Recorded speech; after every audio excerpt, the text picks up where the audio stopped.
I've seen a few questions recently about getting started with DaVinci Resolve, so I thought I'd put together a hopefully very brief tutorial of how I go about creating videos for YouTube. Now, this is using the free version of DaVinci Resolve. It's not going to be in-depth, it's not going to be overly technical. I'm just going to show you the steps that I go through whenever I'm creating a video, so that you're aware of what's possible. You will have to go exploring and research yourself, but this just gives you a high level understanding of what's possible. So we'll start with the opening screen. When you open DaVinci Resolve on a PC, I imagine it's the same on other computers, you're faced with this screen where you've got your recent videos, and it gives you the option down at the bottom to create a new project. So we'll go ahead and do that. I'm going to name the project today's date, which is the 8th of February, and I'm going to call it DaVinci Resolve Demo. I've already set the location where all my media is stored when I'm working with timelines in DaVinci Resolve, so go ahead and create that. Now, before you drag any video into DaVinci Resolve, there's one thing I always do, which is down in the bottom left corner there's the cog, and this brings up your settings. Now, by default, the timeline resolution, this is the resolution that you will be creating. It's not the video monitoring resolution, which is what appears in DaVinci Resolve while you're working with it. This is the resolution that you're working with as your finished product, if you like. You need to set this to whatever your frame rate and timeline resolution is for the video footage that you're using. So the footage that I've captured is 4K. So I'll go to 2160 Ultra HD, and the frame rate I used on my DJI Osmo Nano was 30 frames a second. So I'm going to set that, and that's all you need to do. Everything else just leave as it is. So we've set the parameters, if you like, for the video. So now we go to the edit page down at the bottom. This up here is your media pool. If you don't see that, click on media pool at the top left and it'll bring you up this box. This is where I drag all my media to. So I'll drag my Windows Explorer. These are the three clips that I created earlier on. So we'll drag those over.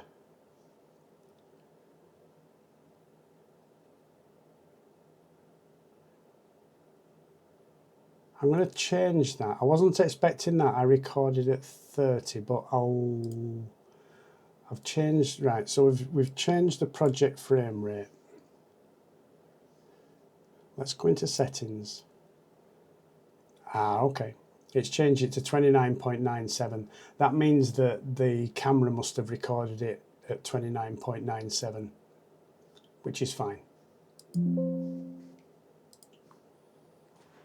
Okay, so these will be imported in date order. So I'm going to put the first one down here, the second one, I'll leave a bit of a gap so we can see where the spaces are, and the third one down there.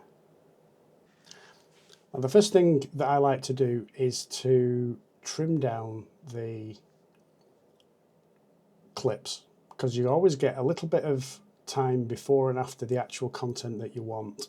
So to do that, it's handy to look at the sound. So we'll expand the audio track a little bit, and you can see that there's nothing really happening until here where I start speaking, and then you've got this dead space at the end. Then you've got a clip in the middle, and it's the same with the third clip where you've got this dead space. So just an example, I'll show you this. You can see this is just setting myself up. So I thought I'd do a quick demonstration. Right. So from there, what the tool I use is this trim edit mode. If you go into trim edit mode, if you watch the mouse cursor, hold it just to the inside of the bit that you want to trim, click and hold, and you drag the video to your timeline marker. It doesn't delete what's before then, it just starts it at this particular point. So then we'll go just after there, and that's the end of my clip.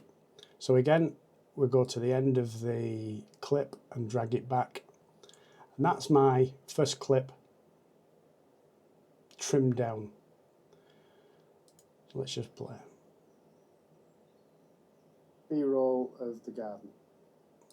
Now that's what I do sometimes on clips, is I'll just say what the clip is. It's not actually the clip itself, it doesn't get included in the video, but it's a reminder for me when I'm editing. So there, that's where I want to start the clip. So again, we drag this across to there, let it play out, bit of B-roll of the garden, and that's where we'll end it. So drag it across, click and drag, and onto the third clip. Again, the camera's setting up. So as I said, this is a... So I reckon around about there is where I want to start. So as I said, I recorded this on DJI Osmo Nano. So skip ahead, we don't need to listen to the whole thing just yet. And have a look. And that's where I'm going to finish it. And there we are. So we've come out of trim edit mode, and just with the mouse pointer, what this means is that I can make sure these are linked. That link there means that the audio and the video is linked together. Snap there, snap there. This magnet icon is means that it'll snap when it gets close enough to a joint, to an adjacent clip, or to the timeline. It'll automatically jump to there. If you want more control, moving it frame by frame, uncheck the snapping tool. So this is our video as it is at the moment. What I normally do now is run through and play the whole thing. I'm not going to do that just yet. We'll look at that. We'll look at that at the end.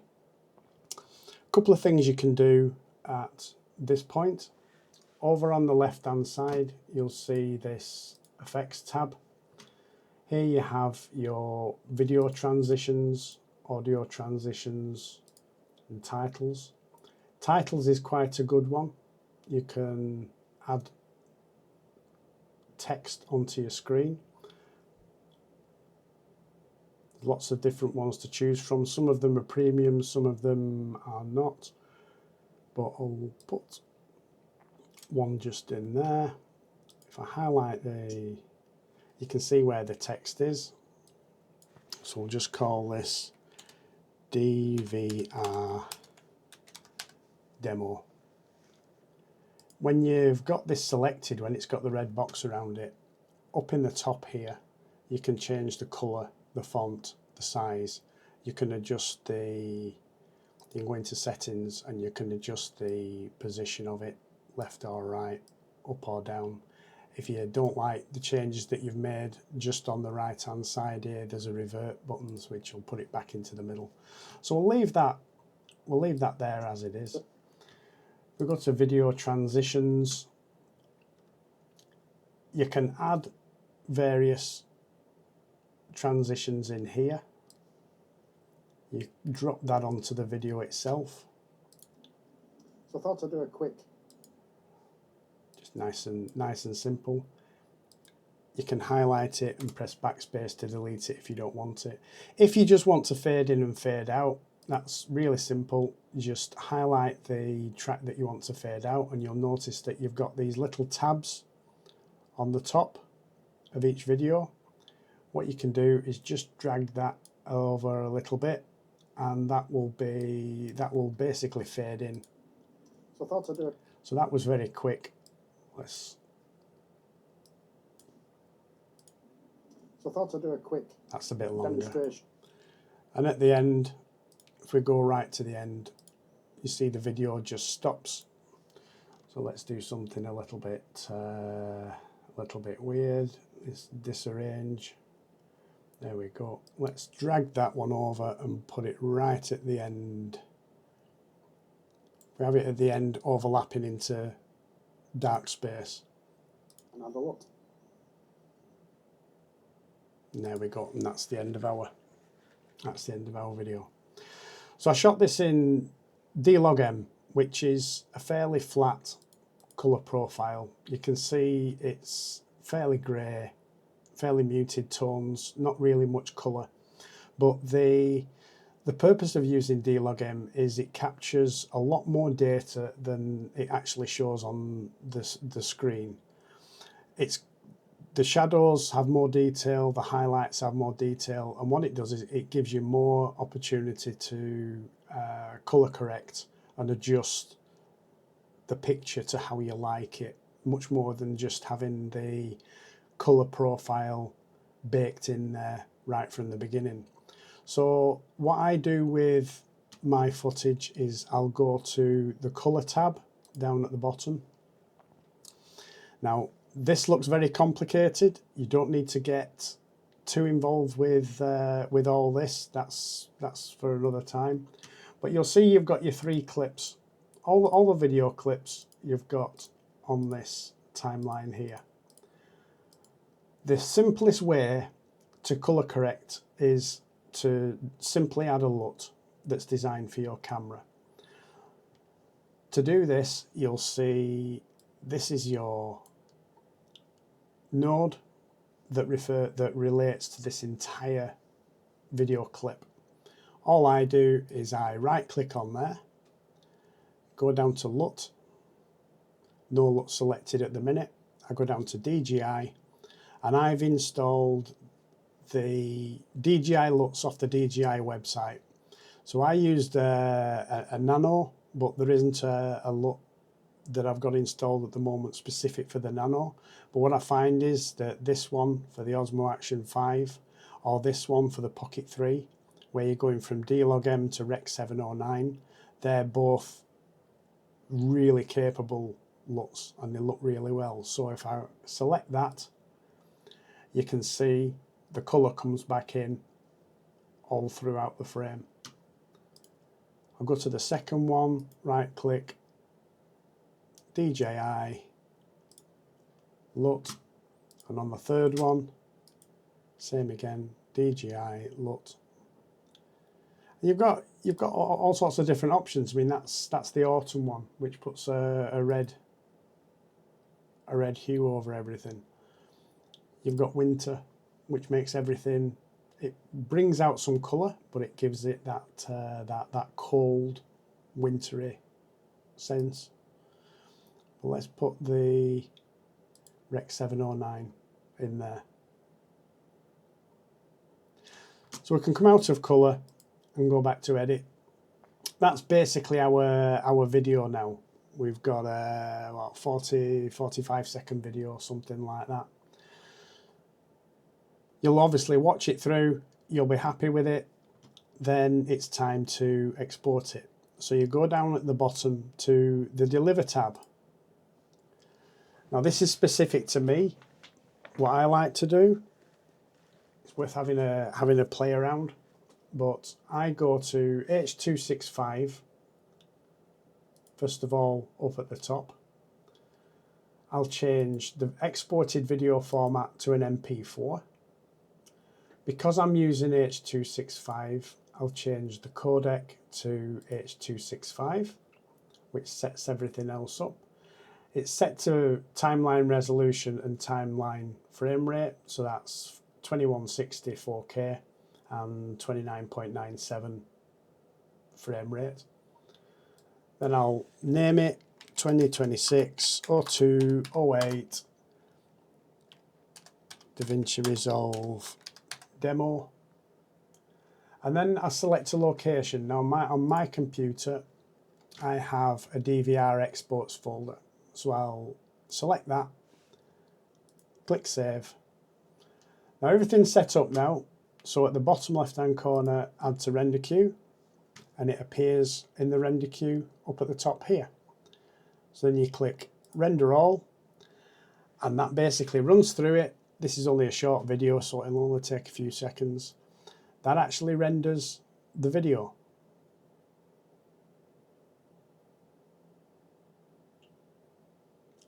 And that's that done. I will say just one other thing as far as deliver. You see this line, this thick grey line up at the top? That has your in point and your out point.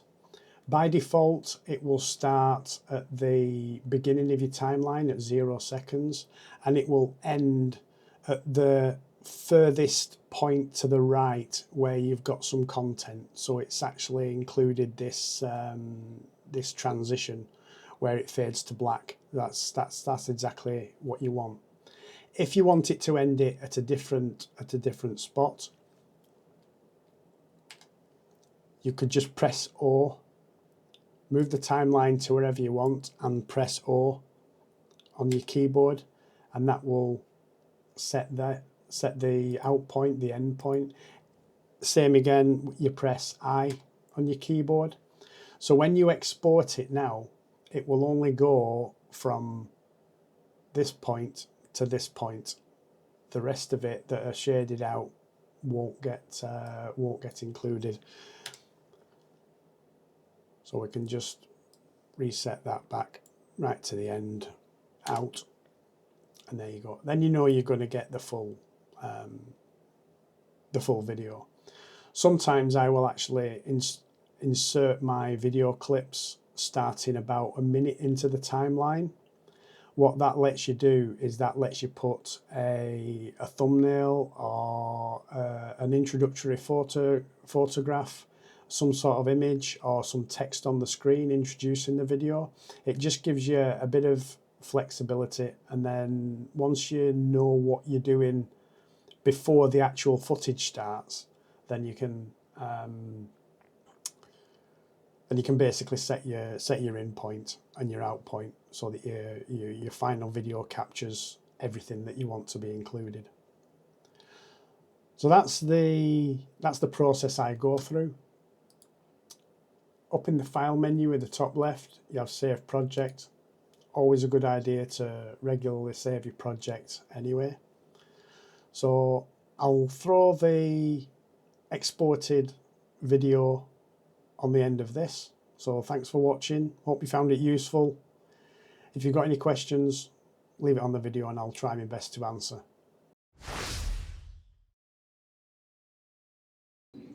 So I thought I'd do a quick demonstration of how I put together a brief video in DaVinci Resolve.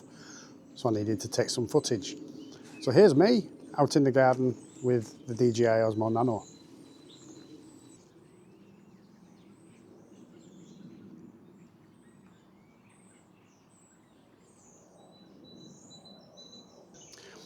So as I said, I recorded this on the DJI Osmo Nano.